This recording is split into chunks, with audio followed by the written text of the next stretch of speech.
प्रिय विद्यार्थियों सभी को नमस्कार।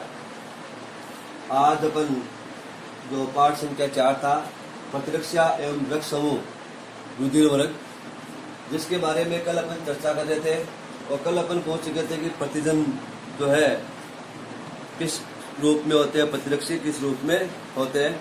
तो कल प्रतिरक्षा के बारे में अपन ने बातचीत की थी कि शरीर में रोगों से लड़ने की क्षमता जो जन्मजात थी एक तो, और एक कौन से थे, दूसरी क्षमता का नाम था अर्जित प्रतिरक्षा।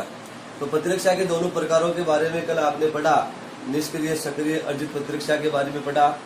निष्क्रिय प्रतिरक्षा के उदाहरण में अपन ने जैसे कुछ टीके, जैसे डिप्थीरिया टिटनेस के टीके जो है निष्क्रिय प्रतिरक्षा के रूप में काम में आते हैं।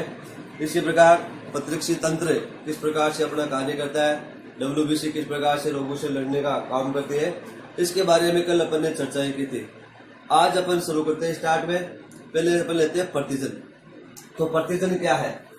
तो प्रतिजन वह बाहरी रोगाणु अथवा पदार्थ है, यानी शरीर में बाहर से जा रहा है, जो शरीर में प्रविष्ट होने के पश्चात बी लसिका कोशिकाओं को, यानी जो बी लसिका कोशिकाएं जो शरीर में पाई जाती है, उन बी लसिका कोशिकाओं को प्रतिरक्षी उत्पादन करने के लिए या बी लसिका कोशिकाओं को प्रतिरक्षी उत्पादन के लिए प्लाज्मा कोशिका में रूपांतरित करती है। यानी बी लसिका कोशिका का रूपांतरण किसमें करेगी है? प्लाज्मा कोशिका में करने का कार्य करते हैं। रूपांतरित करके प्रतिरक्षी उत्पादन हेतु, यानी जो बी लसिका कोशिका है वो प्लाज्मा कोशिका में बदल गई और उसके पश्चात प्रतिरक्षी उत्पादन के लिए उसको क्या करेगी? तैयार करेगी। तो प्लाज्मा कोशिका में रूपांतरित कर प्रतिरक्षी उत्पादन हेतु तैयार करते हैं या प्रेरित करते हैं, तथा विशिष्ट रूप से उस ही प्रतिरक्षी से अभिक्रिया करती है या उसी प्रतिरक्षी से अभिक्रिया करने का वो काम करती है। तो कहने का मतलब प्रतिजन है एक प्रकार का बाह्य पदार्थ जो शरीर में अर्जित प्रतिरक्षा तैयार करने के लिए क्या किया जाता है? तैयार किया जाता है। इसी प्रकार प्रतिरक्षी वे भी प्रोटीन होते हैं एक प्रकार से। तो प्रतिरक्षी प्रोटीन एक प्रकार के प्रोटीन है जो शरीर में उत्पादित बी लसिका कोशिकाओं द्वारा किसी प्रतिजन से अनुक्रिया के कारण निर्मित होते हैं। यानी प्रतिजन के कारण से इनका निर्माण होता है प्रतिरक्षियों का, तथा उस विशेष प्रतिजन से, यानी जो उस रोग से संबंधित है, से विशिष्ट रूप से संयोजित हो सकता है, अर्थात उसके साथ में क्रिया करने का कार्य करता है।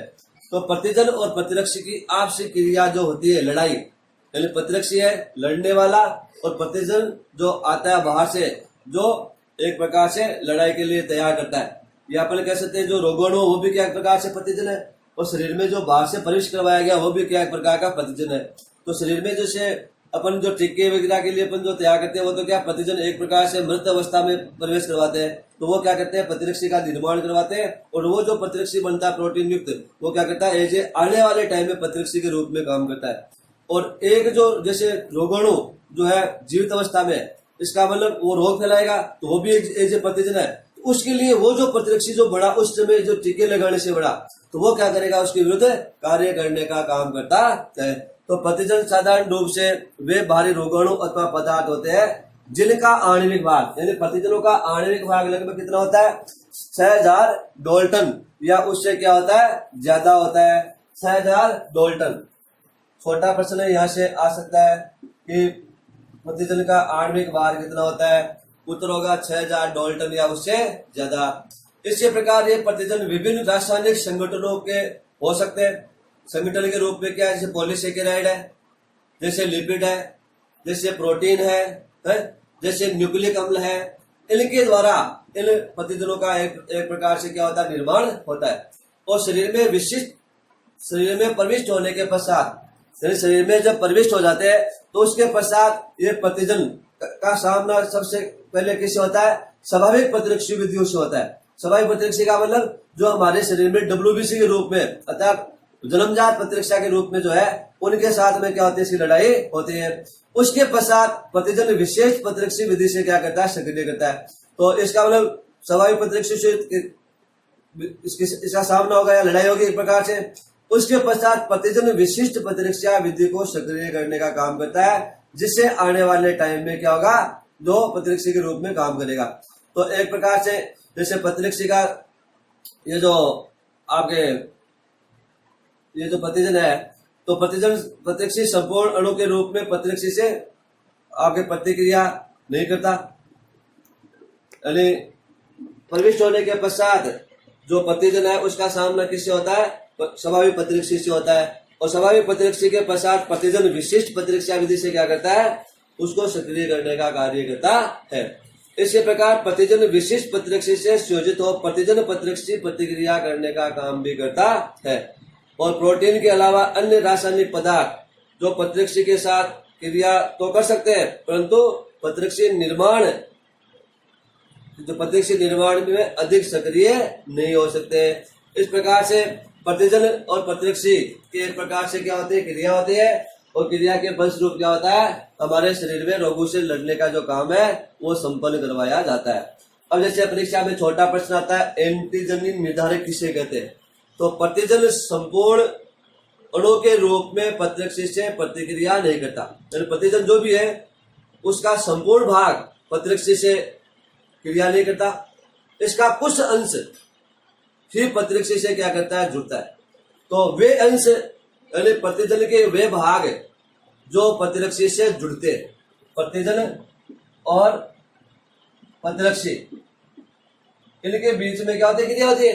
तो क्रिया के फलस्वरूप दोनों की जो अंश जुड़ेंगे, यानी प्रतिजन और प्रतिरक्षी के वे अंश जो आपस में क्या होते हैं? जुड़ते हैं, उनको अपन क्या कहते हैं? जुड़ने वाले भागों को बोलते हैं एंटीजनी निर्धारक, या आइसोटोप के नाम से भी, एपिटोप के नाम से भी क्या कहते हैं उनको जानते हैं। छोटा प्रश्न कई बार आ जाता है, एपिटोप क्या है? एपिटोप या छोटा प्रश्न हो सकता है। तो एपिटोप का मतलब क्या हो गया? एंटीजनी निर्धारक, छोटा प्रश्न हो गया।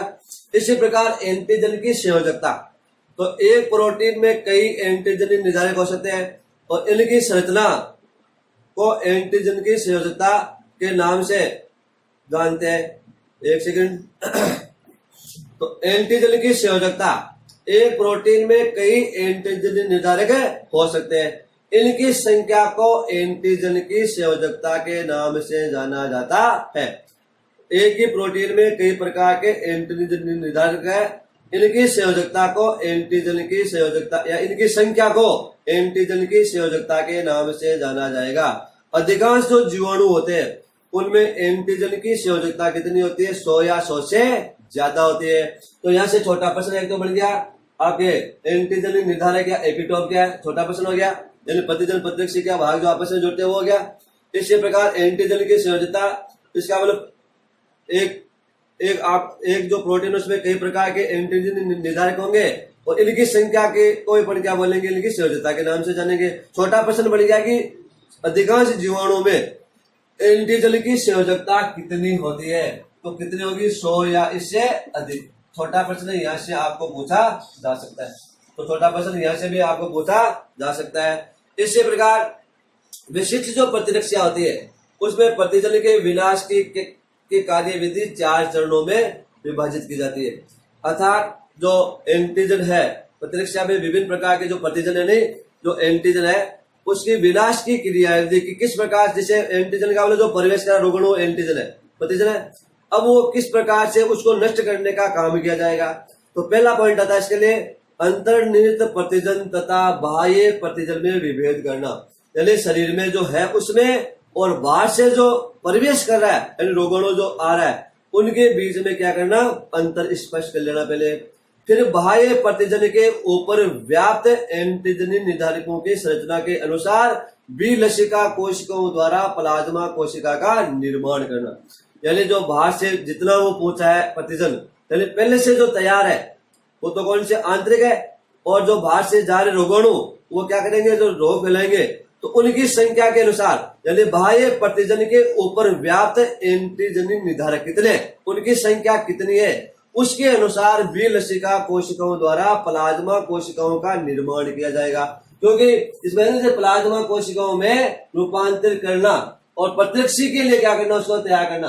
अर्थात जितनी संख्या में बाहर वाले आ रहे उसी हिसाब से अंदर क्या करेंगे? प्रतिरक्षियों का निर्माण प्लाज्मा कोशिकाओं द्वारा करवाया जाएगा। इसका मतलब क्या हुआ कि जो बाह्य प्रतिजन जितने आ रहे हैं उनकी एंटीजन निर्धारकों की जितनी संख्या उसके हिसाब से विलिसिका कोशिकाएं क्या करेगी, प्लाज्मा कोशिकाओं को तैयार करेगी, और वो प्लाज्मा कोशिकाएं क्या करेगी, विशिष्ट प्रकार के प्रतिरक्षियों का निर्माण करेगी। तो तीसरा पॉइंट क्या हो जाएगा, प्लाज्मा कोशिकाओं द्वारा विशेष प्रतिरक्षियों का निर्माण करना। उसके बाद प्रतिजन प्रतिरक्षी के बीच में क्या होगी, प्रतिक्रिया होगी, अर्थात आपस में क्या होगी, लड़ाई होगी, तथा कोशिका माध्यस्थ प्रतिरक्षा द्वारा प्रतिजन का क्या किया जाएगा, विनाश किया जाएगा। तो पहले क्या हो गया स्टार्टिंग में कि प्रतिजन बाहर से जो जा रहा है वो, और अंदर जो टीके से भेजा गया, उनके बीच में विभेद करना, दोनों को अलग अलग मानना, अलग अलग करना, बाहर वाले अलग है, अंदर वाले अलग है। बाह्य प्रतिजन के ऊपर एंटीजन निर्धारक है, उसके अनुसार विलिसिका कोशिकाओं द्वारा प्लाज्मा कोशिकाएं तैयार करना, फिर प्लाज्मा कोशिकाओं द्वारा प्रतिरक्षी का निर्माण करना, फिर प्रतिजन प्रतिरक्षी के बीच में क्या होगी, क्रिया होगी, अर्थात कोशिका मध्यस्थ प्रतिरक्षा के रूप में क्या किया जाएगा, उनका निदान किया जाएगा। इस प्रकार से बाहर से जो प्रतिरक्षी पहुंचता है उसका विनाश करने के लिए 4 बिंदुओं में अपन क्या करते हैं, इसको लेते हैं। पहले 4 बिंदु कौन कौन से हो गए, पहला हो गया बाहर वाले प्रतिजन और आंतरिक प्रतिजन में विभेद करना। दूसरा, बाहर वाला जो प्रतिजन है उसमें कितने एंटीजन निर्धारक है उसके हिसाब से विलिसिका कोशिकाओं द्वारा प्लाज्मा कोशिकाओं को तैयार करना।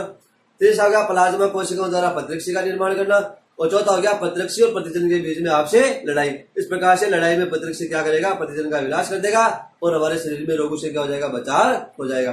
अब अपन लेते हैं, बात करते हैं प्रतिरक्षी की।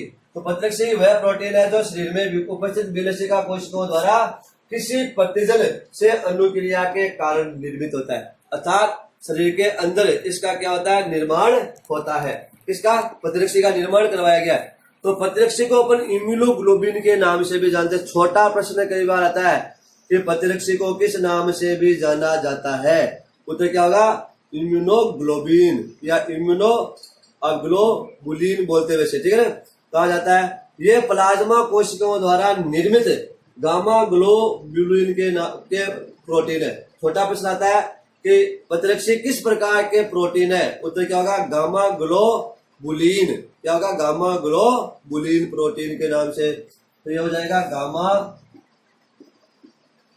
ग्लोबुलिन। एक हो गया, एक हो गया प्रतिरक्षी को किस नाम से जानते हैं, इम्यूनोग्लोबिन। दूसरा क्या हो गया, इसको क्या कहा जाता है या किस प्रोटीन से निर्मित होते हैं, गामा ग्लोबुलिन से, ठीक है ना। तो प्राणियों में रक्त तथा अन्य जो पदार्थ है उन पदार्थों से इनका निर्माण होता है, और एक अपने रक्त में इनकी मात्रा पाई जाती है, अन्य पदार्थों में भी प्रतिरक्षियों की मात्रा आपको क्या होगी, देखने को मिलेगी। तो एक जो प्रतिरक्षी होता है उस प्रतिरक्षी का जो निर्माण होता है, एक सेकंड अब जैसे देखिए प्रतिरक्षी जो होता है, प्रतिरक्षी का जैसे कई बार था पेराटॉप क्या है, छोटा प्रश्न क्या था, पेराटॉप क्या है, छोटा प्रश्न हो गया। प्रतिरक्षी का वह भाग जो प्रतिजन से क्रिया करता है। देखो कितने कौन कौन से प्रश्न बने, एक तो प्रतिजन का आणविक भार कितना होता है, 6000 डाल्टन या उससे अधिक। प्रतिजन जो दूसरा बन गया कि जीवाणु में कितने एंटीजन निर्धारक पाए जाएंगे, 100 या 100 से अधिक। एंटीजन निर्धारक किसे कहते हैं, उनकी संयोजकता किसे कहते हैं, छोटे प्रश्न बन गए। इसी प्रकार प्रतिरक्षी को किस नाम से जानता है, इम्यूनोग्लोबिन के नाम से। प्रतिरक्षी किस प्रोटीन के होते हैं, गामा ग्लो आया हो गया, गामा ग्लोबुलिन के रूप में। इसी प्रकार एक प्रश्न हो गया पेराटॉप क्या है, प्रतिरक्षी का वह भाग जो प्रतिजन से क्रिया करता है, जो प्रतिजन से क्या करता है, क्रिया करता है, उसको क्या बोलते हैं, पेराटॉप बोलते हैं। तो छोटा प्रश्न यहाँ से बन गया है। तो प्रतिरक्षी से कौन कौन से हो गए, एक तो प्रतिरक्षी का दूसरा नाम क्या, एक प्रश्न बन गया। दूसरा प्रतिरक्षी किस प्रोटीन के बने होते हैं, गामा ग्लोबुलिन के रूप में, 2 प्रश्न बन गए। तीसरा बन गया पेराटॉप किसे कहते हैं, छोटी परिभाषा। तो प्रतिरक्षी वाले टॉपिक में से 3 प्रश्न छोटे ये बन गए। इसी प्रकार 3-4 प्रश्न बन गए प्रतिजन वाले भाग से। तो इन छोटे प्रश्नों में से आप ये मान के चलिए कि एक प्रश्न जरूर आएगा, क्योंकि इस पार्ट में से जो प्रश्न आते हैं वो 3 नंबर के आते हैं, 1 1 1 3 प्रश्न आएंगे। इसके 3 प्रश्न कितने नंबर के आएंगे, 1-1 नंबर के आएंगे। बड़ा प्रश्न इस पार्ट में से नहीं आता अधिकतर, बहुत कम संभावना है, 0% मानो कि बड़ा प्रश्न पूछे, बाकी अधिकतर संभावना है कि 1-1 नंबर के 3 प्रश्न इसमें से दिए जाएंगे। जैसे अब जैसे अगला भाग करते हैं प्रतिरक्षी की संरचना। तो जैसे इस संरचना पढ़ने की हमें जरूरत क्या है भाई, प्रश्न तो बड़ा आता ही नहीं, संरचना पढ़ने की जरूरत है, परंतु संरचना पढ़नी पड़ेगी क्योंकि संरचना में से छोटे प्रश्न निकलेंगे। तो प्रतिरक्षी जो होता है उसकी संरचना कैसी है, इस टाइप की संरचना है। इसमें देखिए दो श्रृंखलाएं है, एक भाग ये जो कोटेड भाग है पूरा का पूरा इस रूप में, ये एक श्रृंखला होगी, है ना।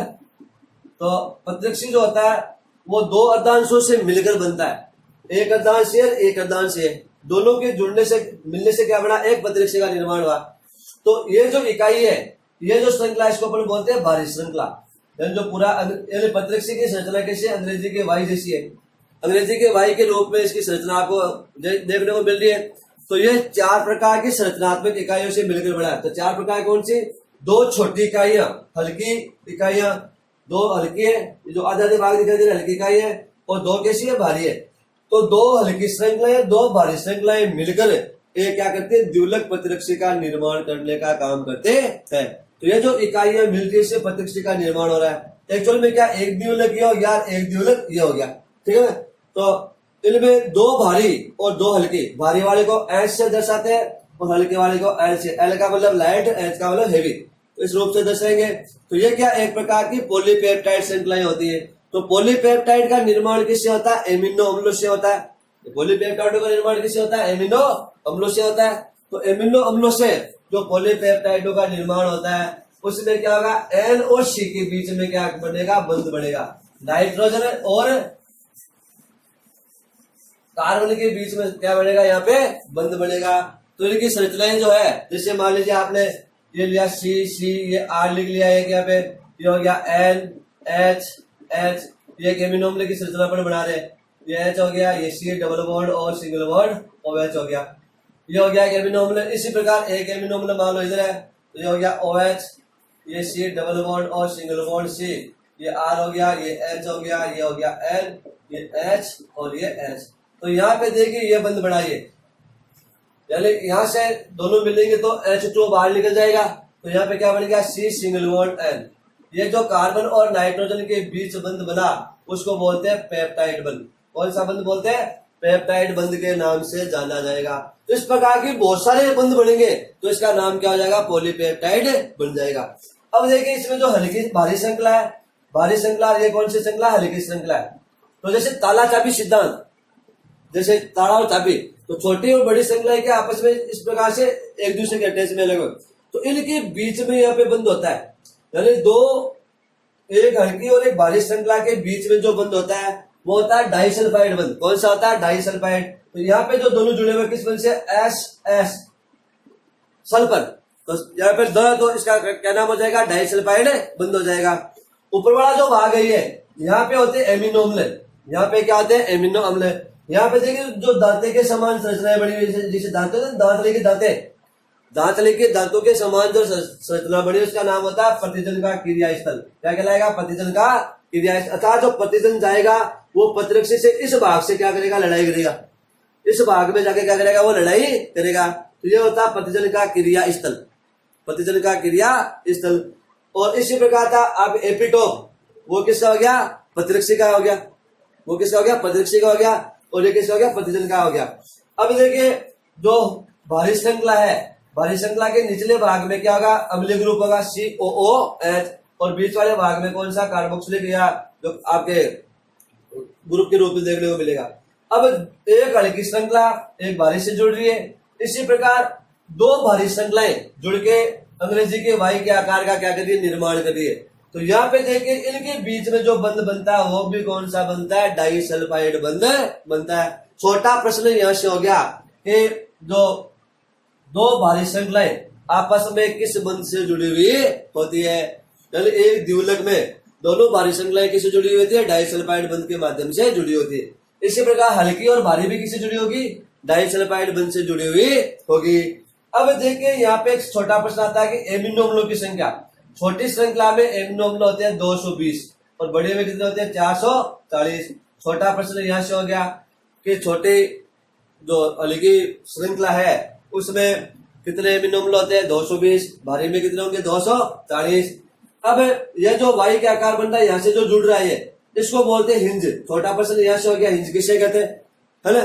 तो भारी श्रृंखलाएं जहाँ पे जुड़ती है उसको अपन क्या बोलते हैं, हिंज के नाम से जानेंगे। तो इस प्रकार से छोटी श्रृंखलाएं बड़ी श्रृंखलाएं डाइसल्फाइड बंध से बनती है। एमिनो अम्लों की संख्या यहाँ से पूछी जा सकती है। और अधिकतर प्रतिरक्षियों का आकार कैसा होता है, वाई के आकार के रूप में आपको देखने को मिलता है। इनकी भुजाओं को किस नाम से जानेंगे, दोनों भुजाएं जो जुड़ी नहीं है यहाँ पे जुड़ने वाला स्थल, अर्थात इसकी भुजाओं का जो उद्गम स्थल है लचीले होते हैं। जिस प्रकार से कब्जा होता है किवाड़ में उस प्रकार से लचीले होंगे, इनको क्या बोलते हैं, हिंज के नाम से यहाँ पे जाना जाएगा।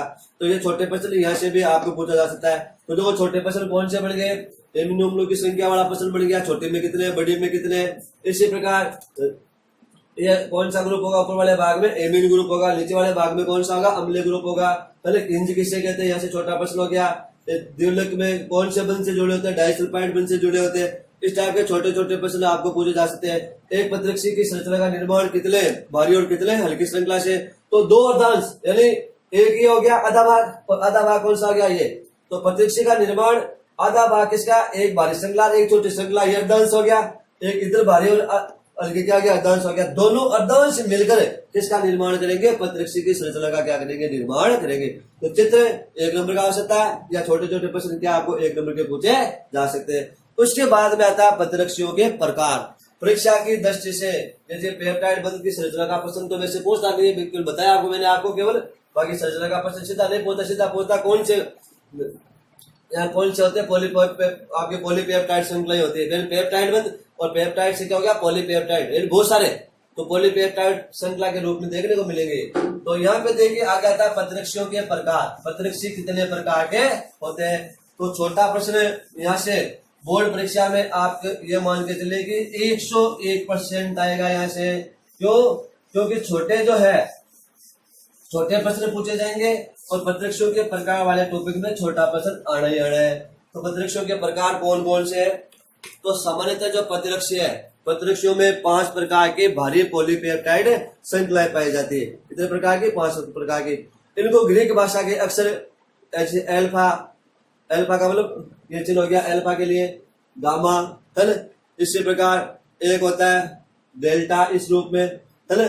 एक होता है एप्सिलॉन इसके रूप में, ये इसके रूप में, या म्यू इसके रूप में क्या होगा, दर्शाया जाता है।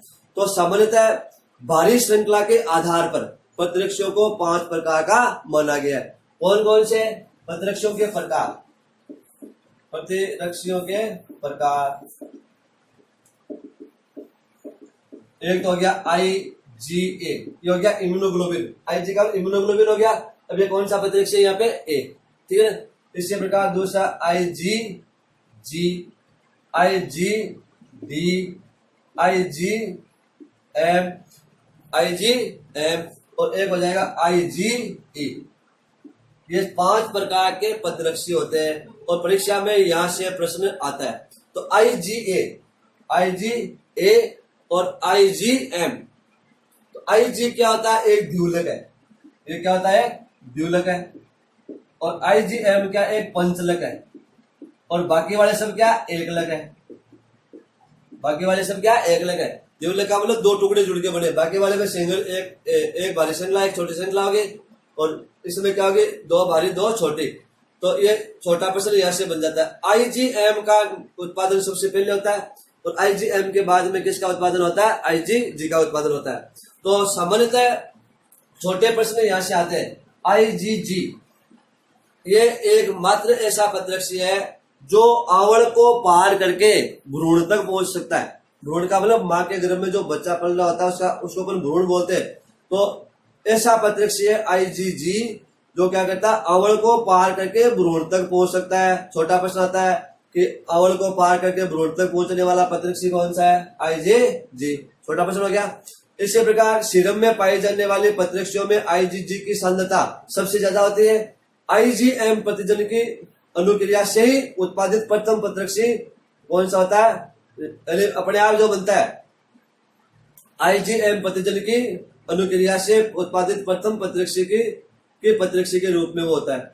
इसी प्रकार IgE प्रतिरक्षी प्राथमिक रूप से बेसिलोफिलस तथा मास्ट कोशिका पर पाया जाता है। इसी प्रकार IgA ये होता है एक प्रकार का, एक IgA ये किस में होता है? माँ के दूध में होता है। किस में होता है? माँ के दूध में। छोटा प्रश्न बनता है, माँ के दूध में पाया जाने वाला प्रतिरक्षी है IgA।